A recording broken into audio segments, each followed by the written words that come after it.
আজ 10 মহররম মুসলিম ধর্মের অনুসারীদের মধ্যে যারা শিয়া সম্প্রদায় রয়েছে তাদের তাৎপর্যপূর্ণ উৎসব পবিত্র আশুরা।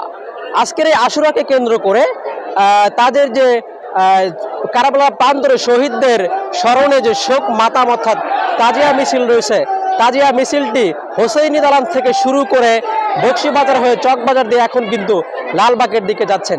দর্শক, আপনারা জানেন কারবালা প্রান্তরে ইমাম হোসাইন শাহাদাত বরণ করেন আজকের এই দিনে মুসলিম সম্প্রদায়ের মধ্যে, মুসলিম অনুসারীদের মধ্যে যারা শিয়া সম্প্রদায় রয়েছেন তাদের উদ্যোগে আজকের যে তাজিয়া মিছিল, এই মিছিলটি কিন্তু অনুষ্ঠিত হয়েছে। এই মিছিলে শুধু শিয়া সম্প্রদায় নয়, মুসলিম ধর্মের যে অন্যান্য সুন্নি সহ অন্যান্য যে সম্প্রদায় রয়েছে এবং অন্যান্য ধর্মের অনুসারীরাও, অন্যান্য ধর্মের মানুষেরাও কিন্তু আজকের এই তাজিয়া মিছিলে অংশগ্রহণ করেছেন।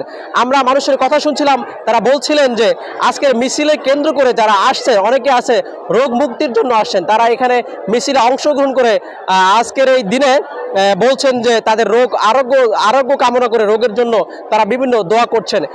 এই মিছিলে কিন্তু প্রায় লক্ষাধিক লোক অংশগ্রহণ করেছে। মিছিলের যে বহর, এই বহরটি কিন্তু কয়েক কিলোমিটার দীর্ঘ রয়েছে।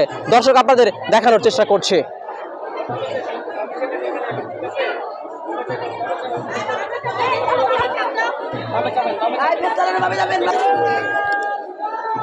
আজকের এই তাজিয়া মিছিলের মাধ্যমে তারা কিন্তু তাদের শান্তি এবং সৌহার্দ্য কামনা করছেন। আমরা দেখছি যে কালো পোশাক পরে বিভিন্ন হাতে বিভিন্ন ঝান্ডা, আলম এবং নিশানা নিয়ে কিন্তু এই তাজিয়া মিছিলটি অনুষ্ঠিত হচ্ছে। তাজিয়া মিছিলটি এখান থেকে হোসেইনি দালান থেকে শুরু করে এখন যে লালবাগ পর্যন্ত এসেছে, এই মিছিলটি জিগাতলা গিয়ে শেষ হবে।